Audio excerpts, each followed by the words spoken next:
হয়েছিল।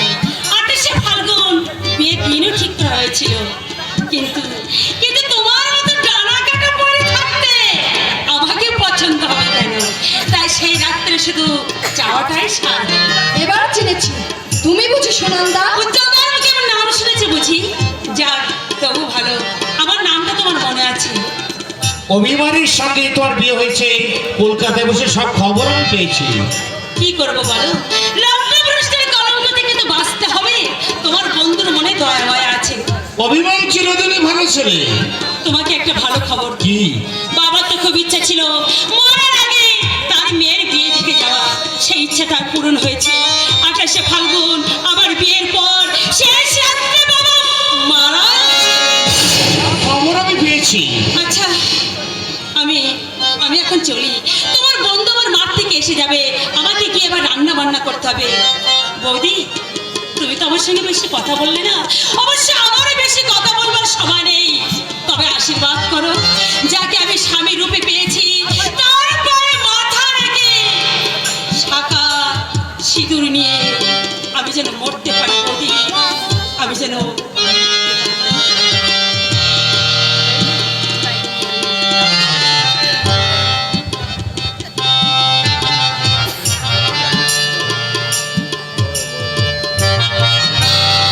অশিক্ষিত চাষের মেয়ে হলো মানে সুনন্দা চেহারায় কিন্তু চটক আছে। আরে চেরাই যদি সব হতো তাহলে বাজারে বাকাল ফল সবচেয়ে বেশি দামে বিক্রি হতো। চেহারার কথা থাক, আমাদের যাওয়ার কি ঠিক করলে? বাবা মার কাছে একবার জিজ্ঞাসা করে দেখি। কেন? তুমি কি তোমার বাবা মার মতামত নিয়ে এখানে এসেছিলে, না তাদের মত নিয়ে আমাকে বিয়ে করেছিলে? তোমার ঠিক কথাই বলেছে বাবা।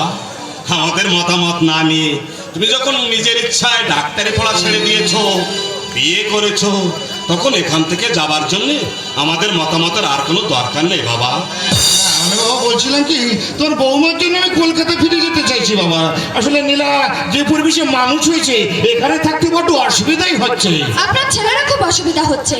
যে প্যাচের মতো উচ্ছল এখন থাকে, তাতে এখানে ওর খাওয়া দাওয়া সবকিছুরই ত্রুটি হচ্ছে। ওর জীবনের বেশিরভাগ সময়টা কিন্তু এখানে কেটেছে মা।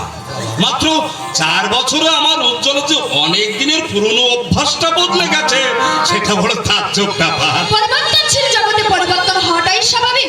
আমি আপনার সঙ্গে তর্ক করতে চাই না। উজ্জ্বল আমার স্বামী, ওর ভালো মন্দ আগে আমাকেই দেখতে হবে। স্বামী, তোমার এই স্বামী কিন্তু জন্মেছে ঝোপ জঙ্গলে ভরা গ্রামের এই ছোট্ট কুড়ে ঘরে। বাবা, এই অশিক্ষিত চাষি মুকুন্দ হালদার কাস্তে লাঙলের জোরে উজ্জ্বলকে কলকাতায় পাঠিয়েছিল বলে আজ তাকে পেয়ে তুমি স্বামিত্ব বড়াই করতে পারছো মা। এই গেও চাষি ছানি ফোড়া ঝাপসা চোখে দৃষ্টি রেখেছিল বলে উজ্জ্বল আজ উঁচু মহল চিনেছে, উজ্জ্বল তোমাকে চিনেছে। আমি কলকাতায় গিয়ে তোমার চোখে ছানি কাটা আমার ব্যবস্থা করবো বাবা। তুমি যা করেছো যথেষ্ট করেছো। করেছি আমি। আমার আশা কামনা তুই সব গলা টিপে মেরে ফেলেছি।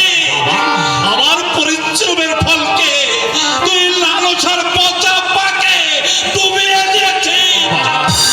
ওই সুনন্দার সঙ্গে তোর ছোটবেলায় বিয়ের কথা পাকা হয়েছিল, আর তুই কি না একটা সাদের পুতুলের চটকে ভুলে গাছের কাছে আমায় অপদস্থ করলে।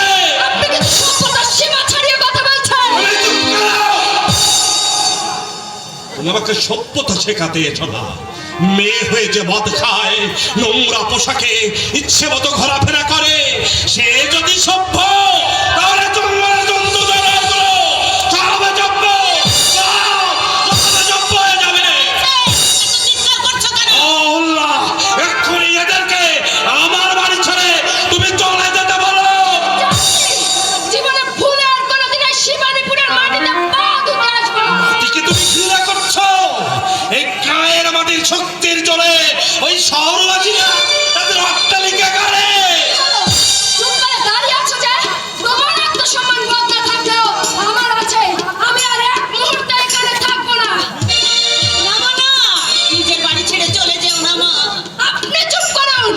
আপনার সঙ্গে কথা বলতে আমার ঘৃণা হয়। চল বাবা, আশার অনেক বেশি পাওনা আমরা তোমার কাছ থেকে পেয়েছি বাবা।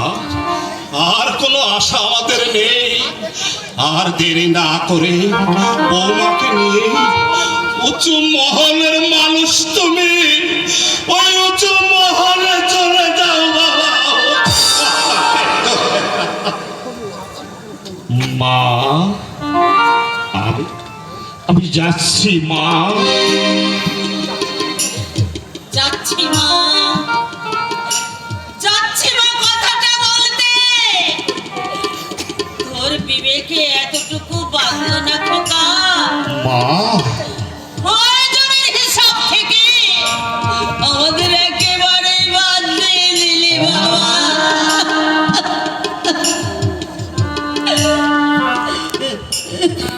বাবা কে? আমি আসি বাবা। থাক থাক বাবা। আমার পায়ের ধুলো নিলে বৌমা হয়তো তোমাকে শোবে না বাবা। আমি তোমাকে দূর থেকে আশীর্বাদ করছি বাবা। সন্তানের তরফ থেকে আঘাত পেলে বাপ মায়ের বুকে কতখানি বাজে। ঈশ্বর যেন তোমায় তা বুঝিয়ে দেন, বুঝিয়ে দেন, বুঝিয়ে দেন। মা, আমি আসি মা। তোমরা আমাকে ভুল বুঝো না মা। আমি যেখানে থাকি, যত দূরেই থাকি না কেন মা, তোমাদের কথা আমি কোনোদিন ভুলবো না মা। আমি কোনোদিন ভুলবো না।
মিছে তারে শিকল দিলা রাঙা